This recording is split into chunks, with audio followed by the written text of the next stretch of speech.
वाराणसी के गांव में एक सेठ रहा करते थे। उनका व्यापार काफी फल फूल रहा था। वे अन्न का व्यापार किया करते थे। व्यापार में उन्हें खूब मुनाफा होता, पर फिर भी वे और अधिक मुनाफा कमाने की जुगत जुगाड़ में लगे रहते। जीवन में उन्होंने कभी किसी को दान में कुछ दिया हो, ऐसा शायद ही किसी ने देखा या सुना था। वे अमीरी से अधिक अपनी कंजूसी और कृपणता के लिए जाने जाते थे। गांव में साधु संत फकीर या कोई अभावग्रस्त व्यक्ति यदि उनके पास जाते तो वे प्रायः निराश होकर ही वापस लौट आते। एक बार दीपावली का त्योहार था। गांव के लोग इसकी तैयारियां पूरे जोर शोर से कर रहे थे। धन संपदा में वृद्धि और समृद्धि के लिए लोग अपने अपने तरीकों से माता लक्ष्मी का पूजन कर रहे थे। सेठ ने भी माता लक्ष्मी का पूजन किया। संयोग से उस दिन वहां एक सिद्ध महात्मा पधारे।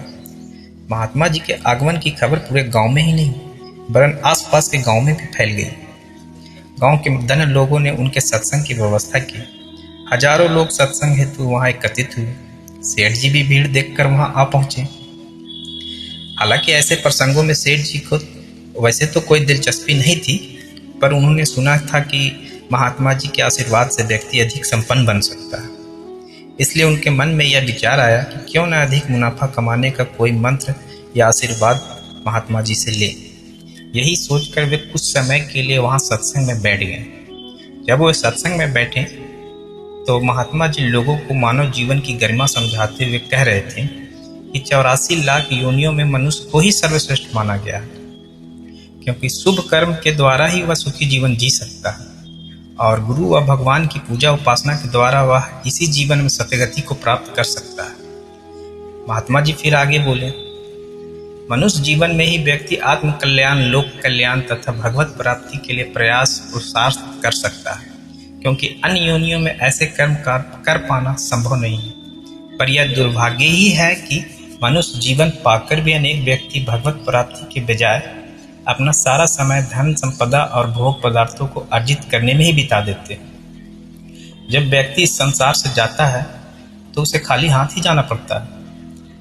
उसके सभी सगे संबंधी, रिश्तेदार, धन संपदा सब यहीं छूट जाते हैं। फिर महात्मा जी बोले, जब अंत समय आ जाता है तो व्यक्ति यह सोचकर दुखी होता है कि मनुष्य जीवन निरर्थक चला गया और वह पश्चाताप का आत्मग्लानि से भरा इस संसार से विदा हो जाता है। इसके विपरीत जो ईश्वर की शाश्वतता को सदा ध्यान में रखते हैं और तदनुरूप जीवन जीते हैं, वे अपने सुख कर्मों के कारण अपने जीवन को सुखी बनाते हैं और आत्मकल्याण के मार्ग को भी प्रशस्त करते हैं। ऐसे लोग इस संसार से जाते हुए भी अपनी आत्मा में परम आनंद की अनुभूति करते हैं और सद्गति को प्राप्ति होते हैं। महात्मा जी ने कहा, ईश्वर सर्वव्यापी है। हालांकि वे हमारे प्रत्येक कर्म के साक्षी हैं। प्रेम से वे प्रकट होते हैं। जिसके हृदय में जैसी भक्ति और प्रीति होती है, प्रभु वहां उसके लिए सदा उसी रीति से प्रकट होते हैं। मानव जीवन की गरिमा पर प्रकाश डालने के पश्चात महात्मा जी कुछ देर के लिए मौन हुए थे।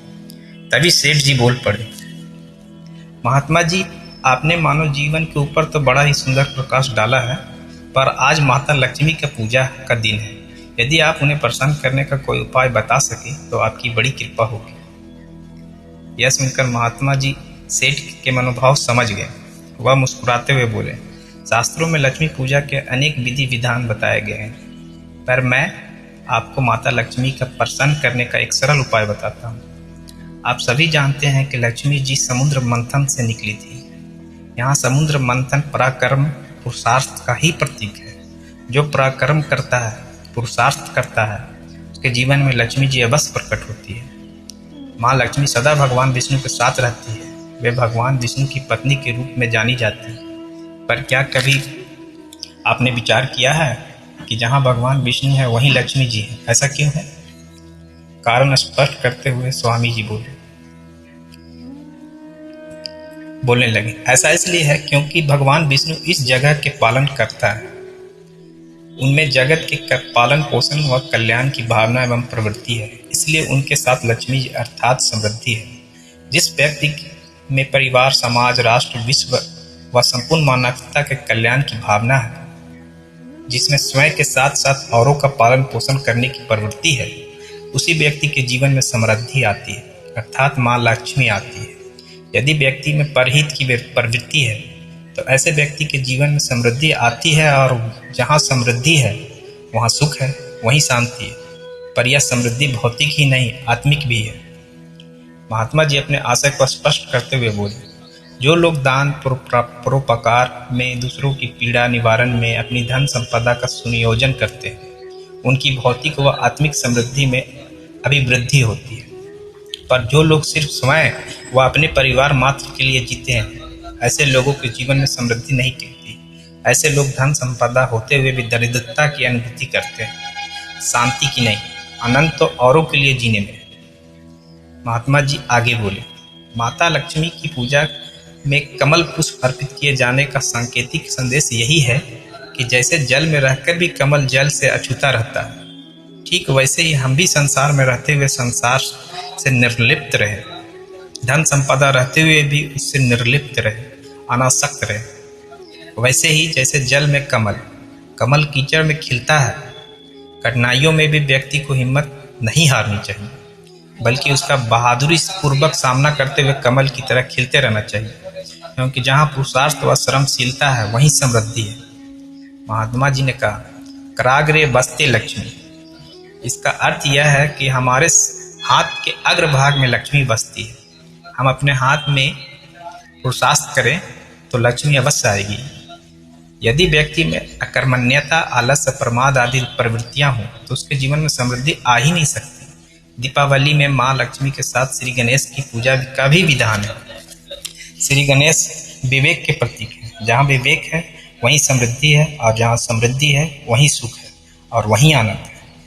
धन के अपव्यय से समृद्धि का नाश होता है। धन अर्जित करने के साथ साथ धन का व्यय करते समय भी व्यक्ति में विवेक का होना आवश्यक है, तभी उसके जीवन में समृद्धि टिक सकती है। दीपावली दीपों का पर्व है। घी के दिए जलाने के साथ साथ अपनी आत्मा में ज्ञान के दिए को भी हमें जलाना चाहिए। सेठ जी के प्रश्नोत्तर के साथ ही महात्मा जी ने अपनी वाणी का विराम दिया और मौन हो गए। महात्मा जी के संदेश को सुनकर वहां बैठे सभी लोग आत्ममंथन कर रहे थे। उनमें से लगभग प्रत्येक व्यक्ति को ऐसा लग रहा था कि मानो महात्मा जी ने उनकी आंखें खोल दी। धर्म, अध्यात्म, पूजा, उपासना की ऐसी व्यवहारिक व्याख्या सुनकर सबके अंतर चक्षु खुल गए, और उस दिन से सभी एक नई दृष्टि के साथ जीवन जीने का प्रयास पुरुषार्थ में लग गए, और देखते देखते उनका जीवन बदलने लगा। महात्मा जी की बातें सुनकर सेठ जी ने सोचा कि यदि महात्मा जी का यह सत्संग मुझे पहले प्राप्त हो गया होता तो आज मैं आत्मिक दृष्टि से भी संपन्न होता। मेरे जीवन के बहुमूल्य क्षण मात्र धन उपार्जन में ही बीत गए, पर आत्म कल्याण के विषय में मैंने न तो कभी विचार किया और न ही कुछ कर सका। उनकी आंखें पश्चाताप के आंसुओं से भर आई, और उन्होंने तत्क्षण श्रेष्ठ जीवन जीने का संकल्प किया। फिर वे ईमानदारी पूर्वक पुरुषार्थ करने लगे और नित्य भगवत भजन, स्मरण, ध्यान में समय लगाने लगे तथा संतों का सत्संग व स्वाध्याय भी करने लगे। धन संपदा की तो उन्हें कमी ही नहीं थी, और अब वे अभावग्रस्त जरूरतमंद लोगों की मदद भी करने लगे। ऐसा करते करते उनकी चित्त शुद्धि होने लगी। फलस्वरूप भौतिक प्रगति के साथ साथ उनकी आत्मिक आध्यात्मिक प्रगति भी होने लगी। उन्हें हर पल अपार शांति, उल्लास व आनंद की अनुभूति होने लगी। जो सेठ जी अपनी कृपणता व कंजूसी के लिए जाने जाते थे, वे अब अपनी उदारता व भगवत भक्ति के लिए जाने लगे। सत्य ही कहा है, जीवन में दृष्टि बदलने से ही सृष्टि बदल जाती है। दीपावली का पर्व हमारे दृष्टिकोण को बदलने का है और उसे कल्याण के मार्ग पर निरत करने का पर्व है।